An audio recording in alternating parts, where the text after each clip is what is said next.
اتنا شکوہ ہے ہماری زندگی. آپ یقین کریں ان باتوں کی بھی دوست دعا کرانے آ جاتے ہیں جہاں دل کرتا ہے کہ انہیں سمجھائیں کہ یار نہ کہیں تو ٹھہرنا اپنے رب کی رضا پہ. یاد رکھنا اللہ تعالیٰ نے نا انسان کو پیدا ہی مشقت میں کیا. یہ مشقت میں ہے. رب فرماتے ہیں میں نے اس کی پیدائش اس کا خمیر ہی مشقت والا بنایا. اللہ کریم نے قرآن مجید میں فرمایا لقد خلقنا الانسان فی کبد. فرمایا بے شک ہم نے آدمی کو مشقت میں رہتا ہوا پیدا کیا ہے. پیدا ہی اس کو کبد کیا ہے, مشقت میں رہتا ہوں. اس نے مشقت کرنی, بچپن میں بھی مشقت. چلیں کچھ تھوڑا سا آپ کو سمجھانے کے لیے بات کر لیتے ہیں. پرائمری اسکول میں جانا کتنا مشقت کا کام تھا. ساری رات لوگ منصوبہ نہیں بناتے تھے سویرے چھٹی کرنے کا. وہ کتنی بڑی مشقت کا کام تھا. جب 3 مہینے کی چھٹیاں ہوتی تھیں تو وہ اللہ کرے کوئی میں ایسا جملہ نہ بولوں, اساتذہ بڑے قابل احترام ہوتے ہیں, لیکن ہمارے جو استاد صاحب تھے نا وہ تو صرف 1 آدھ چیپٹر چھوڑتے تھے, باقی کہتے ساری کتابیں لکھ کے لے آنا. تو وہ جب وہ سبق دے رہے ہوتے تھے مشقت کا تو بندہ سوچتا تھا کہ چھٹیاں آرام کرنے ملی آسانیاں یہ والی مصیبت کرنے کو ملی تھی. جہاں چھٹیوں پہ رہے ہوتے تھے مشقت بڑھ جاتی تھی. آج تو ان چیزوں پر ہنسی آتی ہے. مشقت, جد و جہد, ہر لمحے جد و جہد, اور ہر مشقت اپنے ٹائم پر مشقت ہوتی ہے. آج آپ سے کہا جائے بہت سارے لوگوں سے پرائمری کا امتحان دینا ہے تو آپ کہیں گے بائیں ہاتھ کا کھیل ہے. بھئی اب بائیں ہاتھ کا کھیل ہے, تب نہیں تھا. اور جو آج پرائمری کر رہے ہیں ان کے لیے بھی آج بائیں ہاتھ کا کھیل نہیں. ہر مشقت اپنے وقت پر مشقت رہتی ہے. کسی وقت کسی چیز کا انتظام کرنا آپ کے لیے بڑا قابل تکلیف ہوتا ہے, آزمائش والا ہوتا ہے. بعد میں آپ سمجھتے ہیں کہ یہ تو کوئی مسئلہ ہی نہیں تھا. اللہ نے انسان کو مشقت, ہم نہ سکون ڈھونڈتے ہیں, بس ٹھیک ہے گھر بن گیا, بس ٹھیک ہے اب میں نے بچے پال لیے, بس ٹھیک ہے. او بھائی تو نے آگے بڑھنا ہے, تو نے مشقت کرنی ہے, جد و جہد میں رہنا ہے. او یار آپ ٹھہرے تو صحیح, استقامت تو ہو. ذرا ذرا سی بات پہ بلبلا اٹھنا, تڑپ جانا, ہر چیز سے الجھ جانا, یہ بندہ مومن کی شان نہیں. طاقتور زندگی گزارو, طاقتور. حضرت زید بن ارقم رضی اللہ تعالیٰ عنہ بیمار تھے. یہ ذرا بات سننا میرے کریم کی. اللہ کے پیارے حبیب علیہ السلام تیمارداری کے لیے تشریف لے گئے تو حضور سید عالم علیہ السلام نے جا کر جناب زید بن ارقم کی طبیعت کو دیکھا تو کمزوری تھی اور وہ پریشان بھی تھے. تو حضور علیہ الصلوۃ والسلام کو اللہ تعالیٰ نے غیب کے خزانوں کی کنجیاں عطا فرمائی ہیں. قریب مسکرا کے فرمانے لگے زید اس بیماری سے پریشان نہ ہو, اس سے تو آپ نے ٹھیک ہو جانا ہے. اس روایت پر خاص غور کرنا کیا کہہ رہا ہوں. فرمایا اس سے آپ نے پریشان نہیں ہونا, اس سے تو آپ نے ٹھیک ہو جانا ہے, مسئلہ ہی نہیں. ہاں اس کے بعد ایک وقت آئے گا آپ کی آنکھوں کی بینائی رخصت ہو جائے گی اور عمر بھی آپ کی لمبی ہوگی. یعنی ایک بڑھاپا, ایک نظر چلی جائے گی. اب آپ یہاں غور کریں سرکار تربیت کیا کر رہے ہیں. حضور فرما رہے ہیں یہ جو مشکل ہے یہ تو گزرنے والی ہے, اس کے بعد جو مشکل آنے والی ہے وہ اس سے بڑی ہے. فرمایا زید اس کے بعد آپ کی بینائی چلی جائے گی اور عمر بھی لمبی ہوگی, تو بتائیے اس وقت کیا کریں گے. تو حضرت زید بن ارقم رضی اللہ تعالیٰ عنہ عرض کرنے لگے یا رسول اللہ میں اللہ کی رضا پر ثواب کی نیت سے صبر کروں گا. معنی کیا ہے, دکھ قبول محمد بخشا راضی رہن پیارے. ٹھیک ہے اگر بینائی جائے گی اور بڑھاپا آئے گا تو قبول کریں گے, رب کی رضا کے لیے ثواب کی نیت سے صبر کریں گے. ایسے بھی کبھی دنیا میں میدان لگتے ہوں گے کہ بیماری آئے گی, بتایا جا رہا ہے اور پوچھا جا رہا ہے کہ تو کیا کرے گا, تو بتا رہے یا رسول اللہ صبر کروں گا, تو نتیجہ بھی وہیں بیان ہو رہا ہے. یعنی سارا سودا نقد و نقد. اسی وقت ہتھیلی پہ سرسوں جم رہی ہے. حضور نے فرمایا کیا کرو گے, یا رسول اللہ صبر کروں گا اللہ کی رضا کے لیے ثواب کی نیت سے. تو حضور فرمانے لگے اگر تو صبر کرے گا تو پھر نتیجہ سن, اللہ تجھ سے حساب نہیں لے گا، بغیر حساب ہی جنت عطا کر دے گا۔ او میرے بھائی، ایک مشکل سے آپ گزر گئے، اب آپ کو اگلی مشکل کے لیے تیار رہنا ہے۔ تھوڑے دن اگر سکھ سے جینا چاہتے ہو تو ایک ہی علاج ہے، ایک مالک کی رضا میں راضی رہو۔ نہ سمجھ آئے تو پھر کربلا والے امام حسین کی طرف دیکھنا، وہ نانا کے کندھوں پہ تھے پھر بھی بڑے خوش تھے، وہ ماں کی گود میں تھے پھر بھی بڑے خوش تھے، شیر خدا کی باہوں میں تھے پھر بھی بڑے خوش تھے، حسن کے ساتھ سفر حج پہ تو بھی بڑے راضی تھے۔ اور جس دن رجب کے مہینے میں مدینہ چھوڑ رہے تھے تو اس دن بھی کہہ رہے تھے مالک میں تیری رضا پہ راضی ہوں۔ اور حسین ابن علی رضی اللہ تعالیٰ عنہ نے ہمیں یہ معیار دیا ہے، جس دن شبیہ مصطفیٰ علی اکبر ان کے گھر میں پیدا ہوئے تھے، حسین اس دن بھی بڑے راضی تھے۔ اور جب اللہ اکبر کہہ کے زخم کھا کے جناب علی اکبر گھوڑے سے زمین پر تشریف لائے تھے اور جوان بیٹے کو سہارا دے کر انہیں اٹھانا پڑے تھا، حسین اس دن بھی رب کی رضا پہ بڑے راضی تھے۔ اور جب چھوٹا سا بیٹا ان کی گود میں اس کی سانسیں اکھڑ رہی تھیں تو امام علی مقام اس وقت بھی اپنے رب کی رضا پہ بڑے ہی راضی تھے۔ حد ہو گئی، جس گلے کو محبوب چومتے تھے اس وقت بھی حسین راضی تھے، اور جب اسی گلے پہ خنجر چل رہے تھے تو امام علی مقام نے یہ نہیں کہا کہ مالک میرا اتنا امتحان، آخر میرے مسئلے کب حل ہوں گے، میری مشکلات کب حل ہوں گی، آخر کس وقت، یہ نہیں فرمایا، بلکہ یہ سارا کچھ سہ کے دونوں ہاتھ زمین پہ بچھا کے سجدہ شکر ادا کر کے کہا مالک جہاں تو رکھے حسین وہاں راضی ہے۔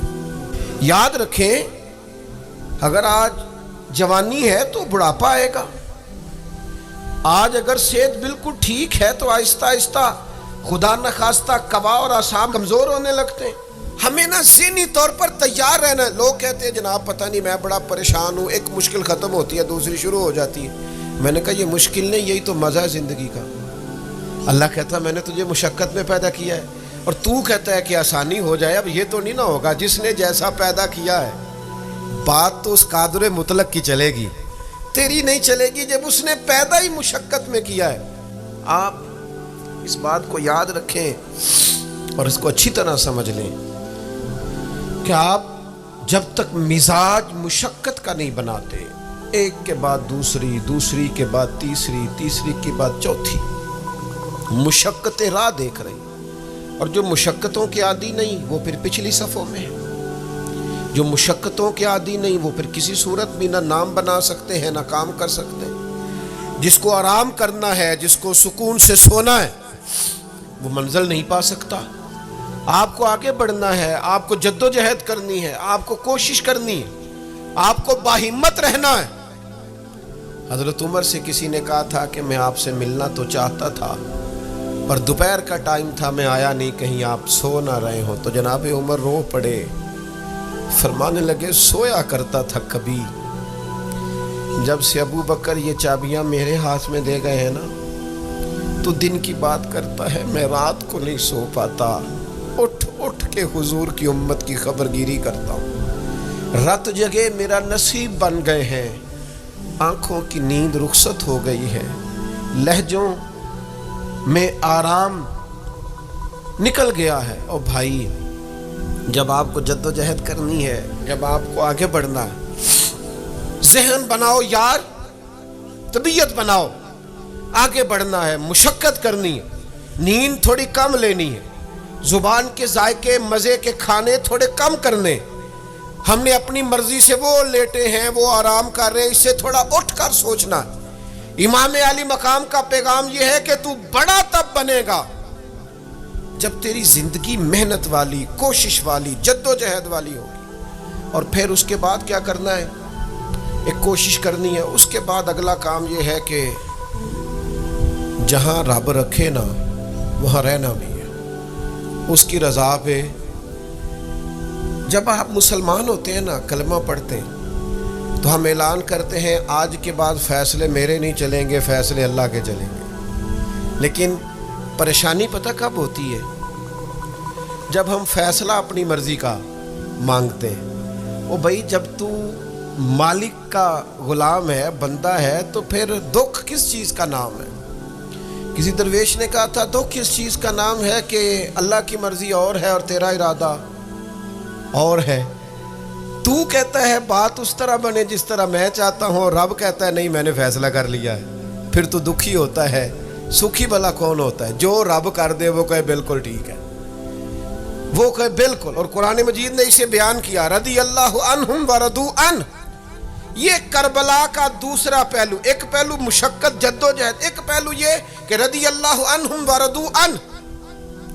اللہ کہتا ہے میرے بندوں کی شان یہ ہے کہ اللہ ان سے راضی ہے اور وہ اللہ سے راضی ہے. اللہ ان سے راضی ہے اور وہ بھی راضی ہیں اللہ سے. اللہ نے جہاں رکھا ہے وہ اللہ سے. ایک پہلو یہ ہے کہ اللہ راضی ہو جائے، ایک پہلو یہ ہے کہ بندہ راضی ہو جائے. رب فرماتا ہے ذالک الفوز العظیم. وہ اللہ سے راضی، اللہ ان سے راضی، یہ بہت بڑی کامیابی ہے. امام محمد غزالی رحمۃ اللہ علیہ سے کسی نے کہا تھا زیادہ مشکل کیا ہے، اللہ کا راضی ہونا کہ بندے کا؟ تو امام صاحب فرمانے لگے رب تو مہربان ہی بڑا ہے، بڑی جلدی راضی ہو جاتا ہے. دو صرف آنسو بہائے سچی توبہ کے مالک راضی ہے. کسی غریب کی مدد کر دے اخلاص سے اللہ راضی ہے. اللہ تو جلدی راضی ہو جاتا ہے. مشکل یہ ہے کہ بندہ نہیں راضی ہوتا.